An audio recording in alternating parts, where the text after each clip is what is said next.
All right. Good morning. Thank you everyone for joining us this morning and it's afternoon for Cephas in Accra, Ghana, to our focus trade mission to West Africa for consumer-oriented products in Accra, Ghana on February 3rd through 4th, 2026.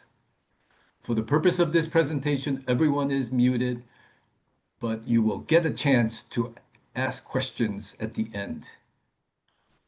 This trade mission is led by Activity Coordinator Shirley Aceto from Wisconsin Department of Agriculture, Consumer, Trade, and Protection, and Anik Jabot from New York Department of Agriculture, who will be the Assistant Coordinator. Next, please.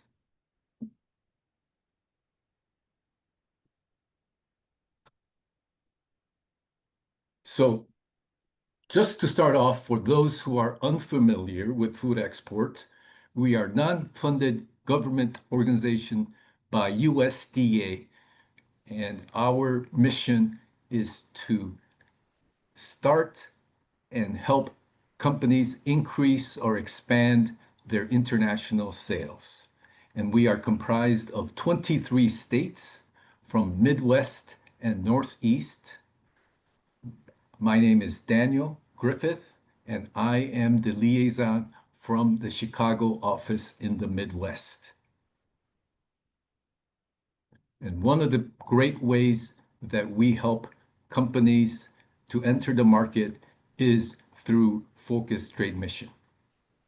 Next, please. So we rely on our in-market representatives to do all the work and prospect for you when you join our focused trade missions. So as you can see, we are covered pretty much all over the world, and we have started in India, and as you can see, in Ghana. So they are our secret sauce to our organization, and we rely on them as they are our eyes and ears in the countries. Next, please.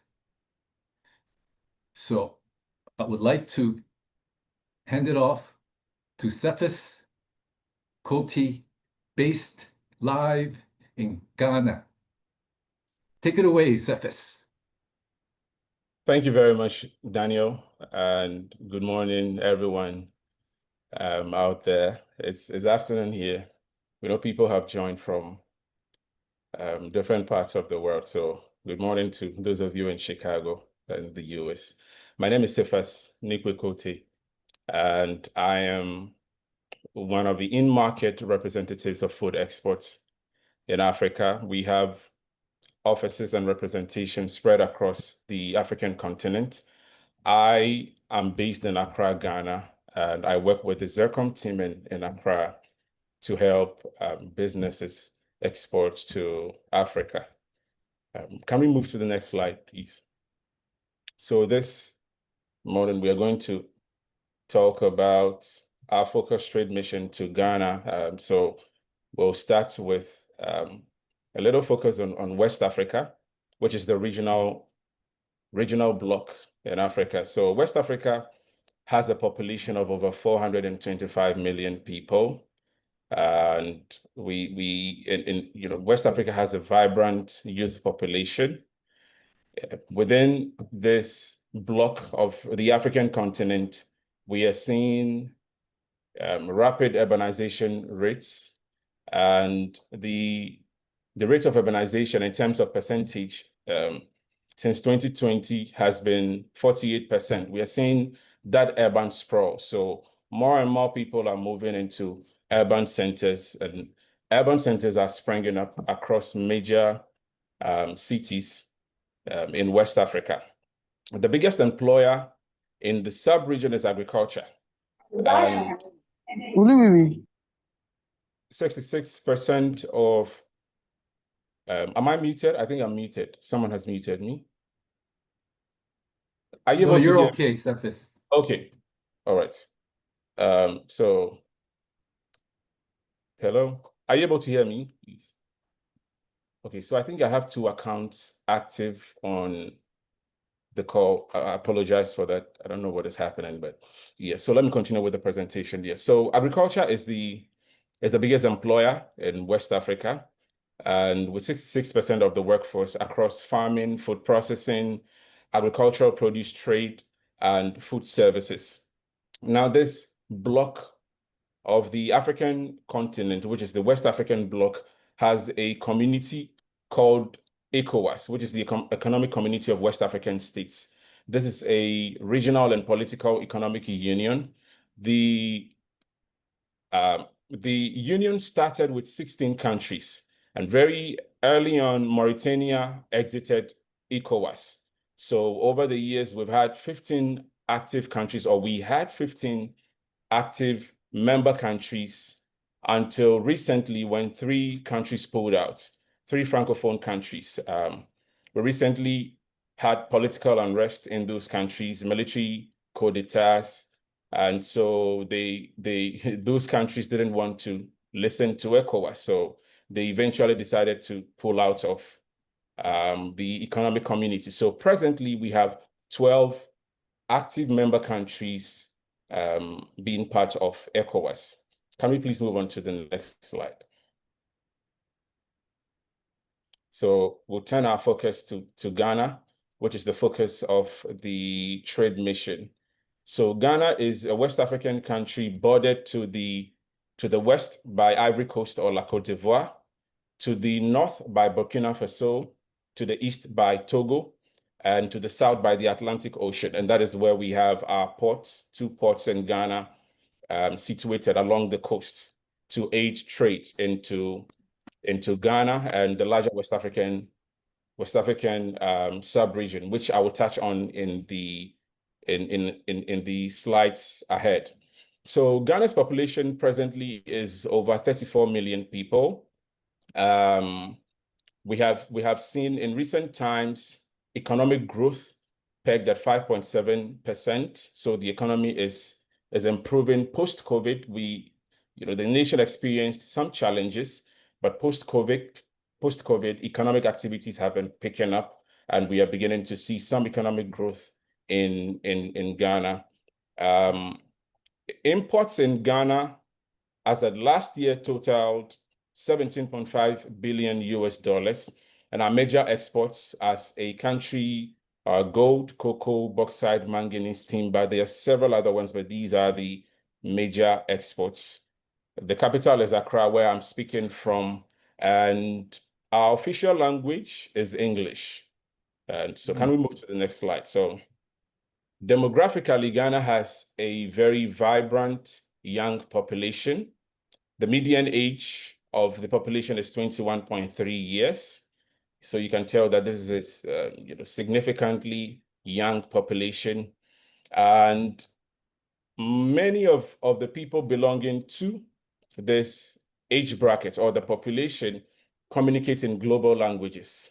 If you took note, I mentioned that we have three Francophone countries bordering Ghana. So there's Ivory Coast or La Côte d'Ivoire to the west. There's Burkina Faso to the north and Togo to the east. So these are Francophone countries, and a good number of the population, apart from learning English, also learn French and some other languages, so they can be good global citizens and be able to interact with people on a global level.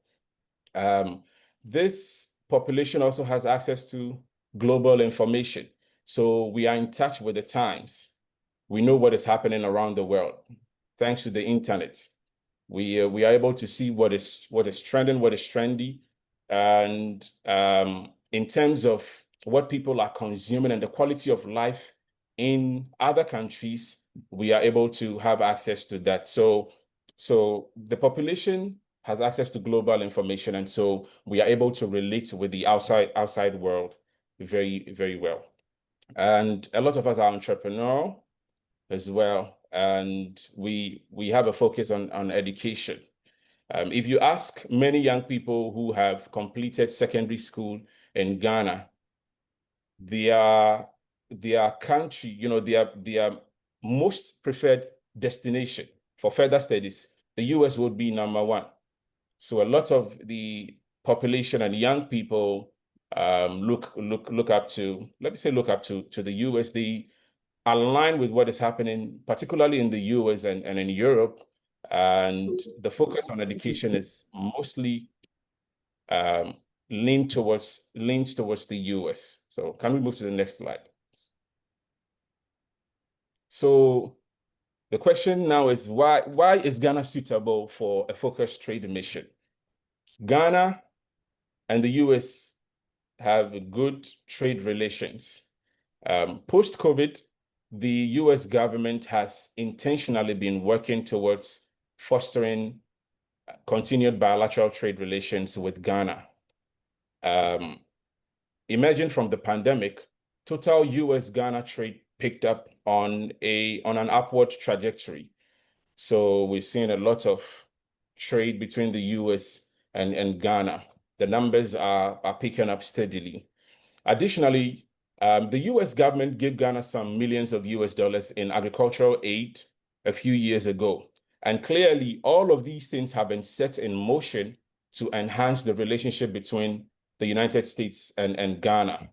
And Ghana is one of the US top export destinations. And some of the things that come from the US and to Ghana include cars. Most of these are mainly salvage cars that get fixed and put on the market. And there are many people doing that business in Ghana. Machinery, paper products, plastics, medical devices, fertilizers, agricultural goods, and so on and so forth. So Ghana is a good destination for US products and US trade or US business. Ghana has also enjoyed a stable political climate. We've had smooth transition of governments over the years. Ghana is ranked high on the peace index, global peace index. So we are a very peaceful country. And of course, if anyone wants to make an investment or invest in a country, you have to look at all of these things. Do they often have political unrest? What is the security like in the country? What is the global peace index?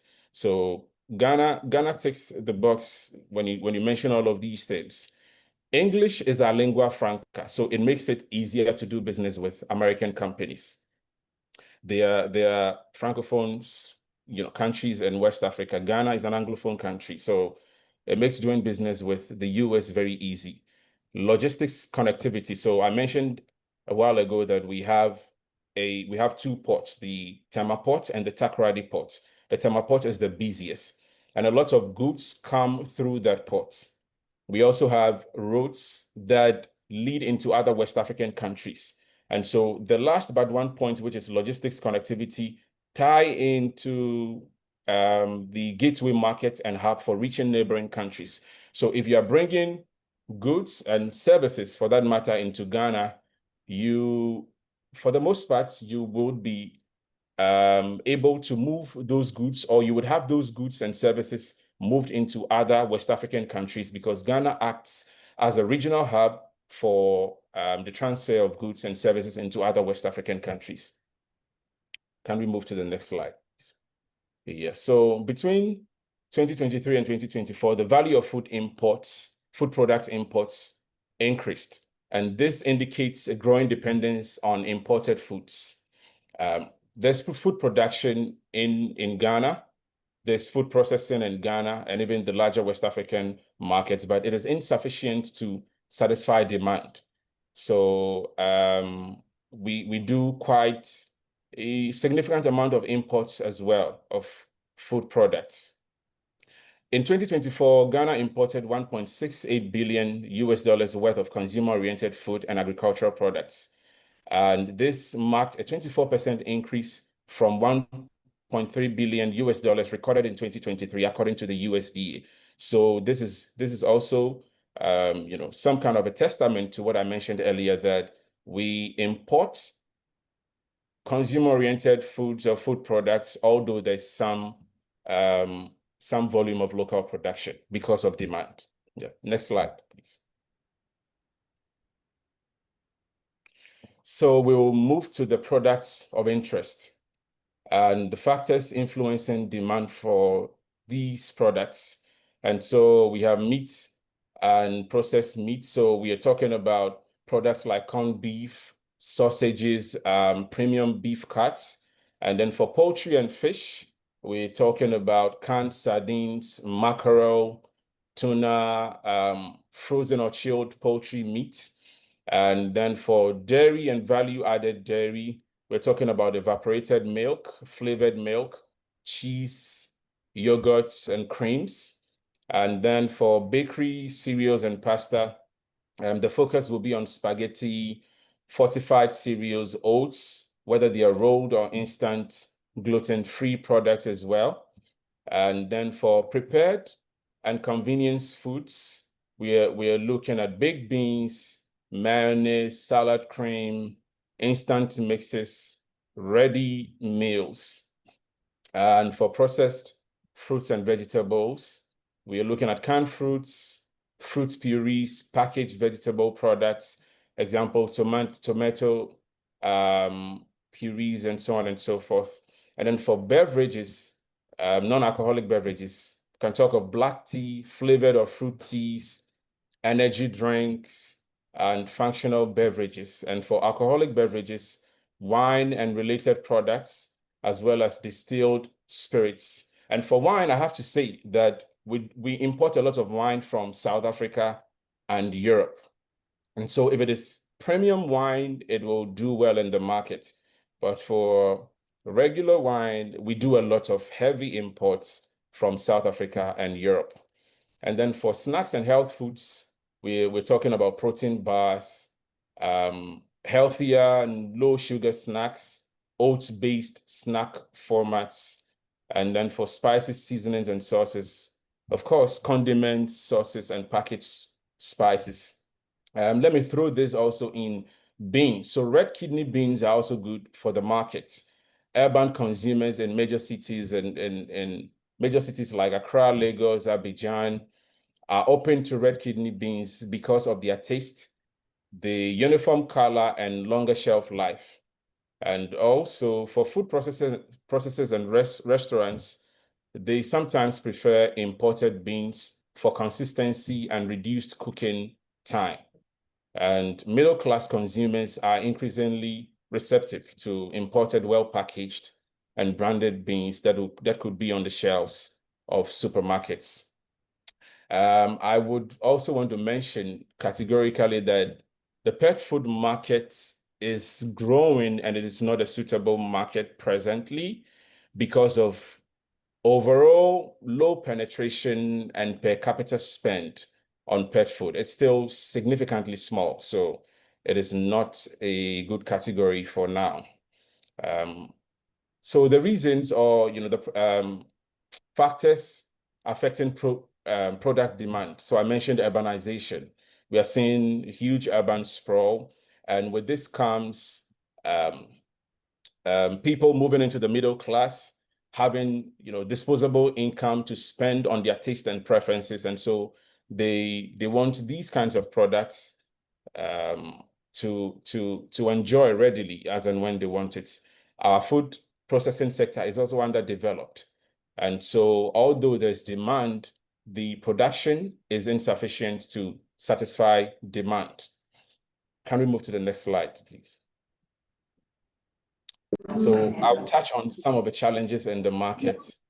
First on the list is competition from China and Europe. For China, the price point is what they heavily bank on, because Chinese products are compared to US products are very affordable for local business people. So that's a huge competition. And China has had footprints across Africa for many years. And so they have established relationships with businesses. And so they and they are spread across Africa, not only in Ghana and West Africa, but they have a huge presence already in the continent. For Europe, I believe we all know that Europe colonized almost all of Africa, most parts of Africa. And so many African countries have long-standing political, economic, to a large extent, linguistic and institutional ties with European nations. And so these ties influenced trade routes. They also influenced currency zones and legal systems over the years, making it natural for post-independence trade and investment to continue with Europe. Another reason why we do a lot of business with Europe is proximity, geographic proximity. So Europe is closer to Africa than the United States is. And so this is one of the challenges the US products and US businesses could face in the market. And I have to also say that for many decades, US foreign policy toward Africa was dominated by security and aid, not necessarily trade. So that caused a lag in the US trading with Africa. And so Europe and China took the lead. But the US is doing quite a lot of good work to shore up. In the market, US products are considered more expensive. And usually we'll tell them that US products are of a higher quality than products, particularly, or maybe, for example, from China. So many people in the market would say, oh, these products would be very expensive, but expensive is also relative. And so if you are focusing on a portion of a market or you have a target market, then you would have to dialogue with potential partners. And that is the reason we always tell potential importers that doing business in Africa is more relationship driven than formal. I know in the US you can meet someone, strike a business deal, and you go your separate ways, but it doesn't always work like that in Africa.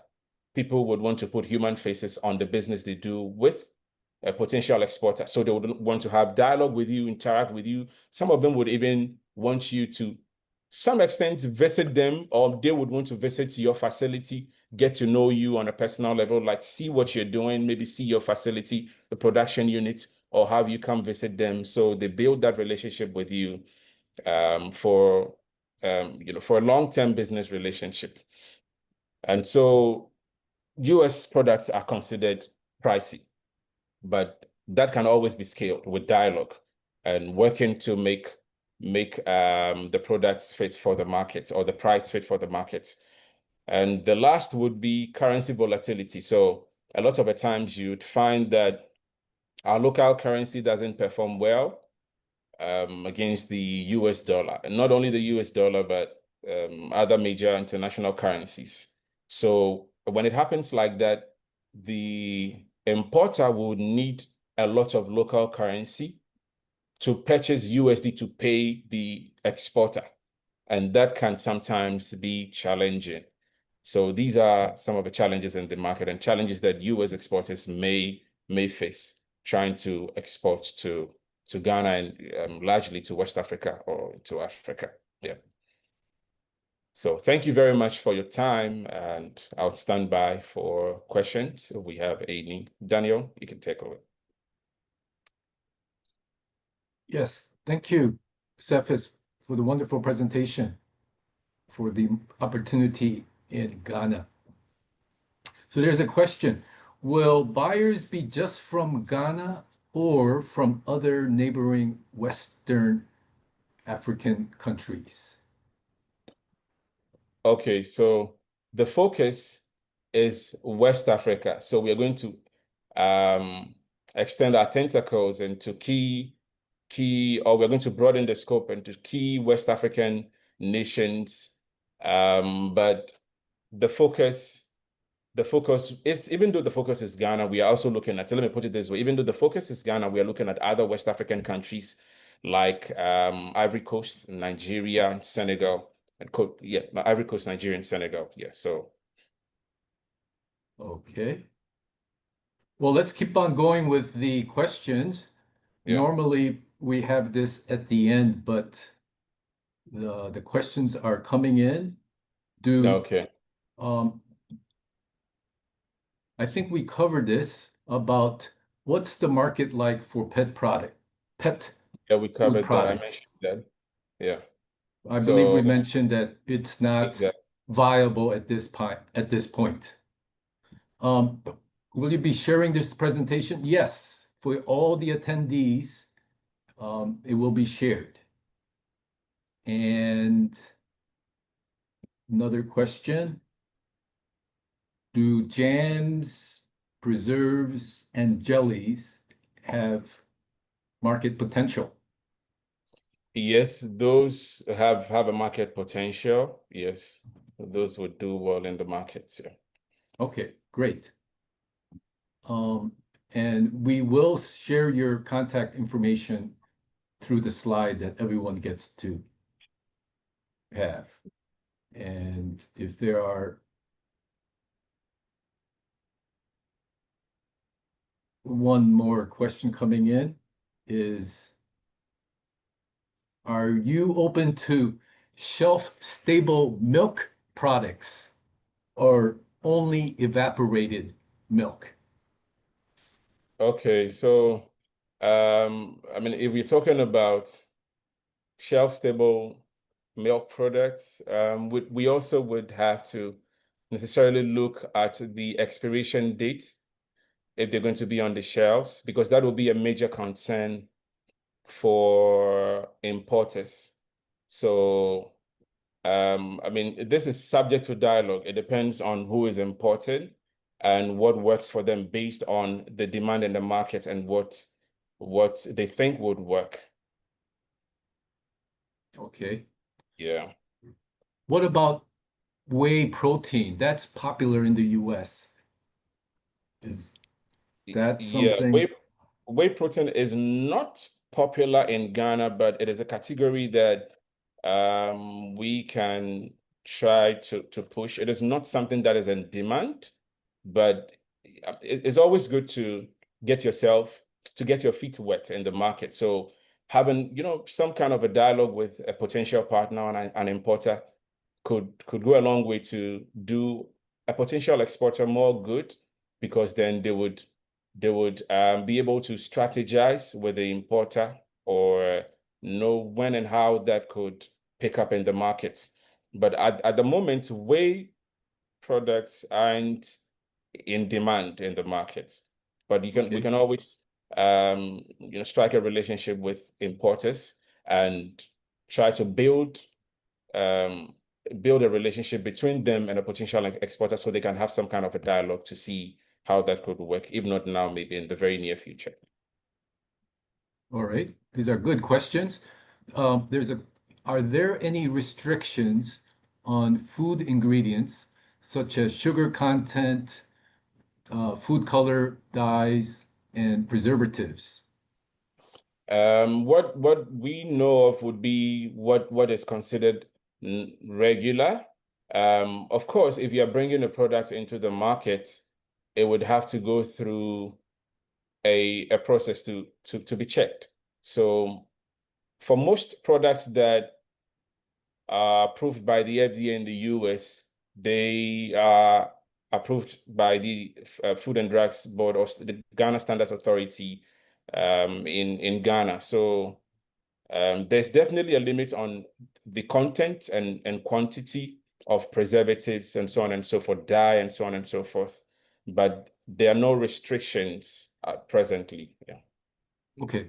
We're just about over with the questions, but the rest of the questions we can answer um, you directly at the end of this session. So at this time, I would like to make a big pitch for all the listeners out there. The early birds is not too far away, November 21st. The standard is 625. And we won't be back to Ghana for at least a couple of years. So this is almost like once in a lifetime chance. Next slide, please. So you get all these extra services. Basically, you allow Cephas and his team to drum up business. They will do the prospecting, go through their Rolodex of contacts, and find viable, qualified prospective buyers for you to meet. Next, please.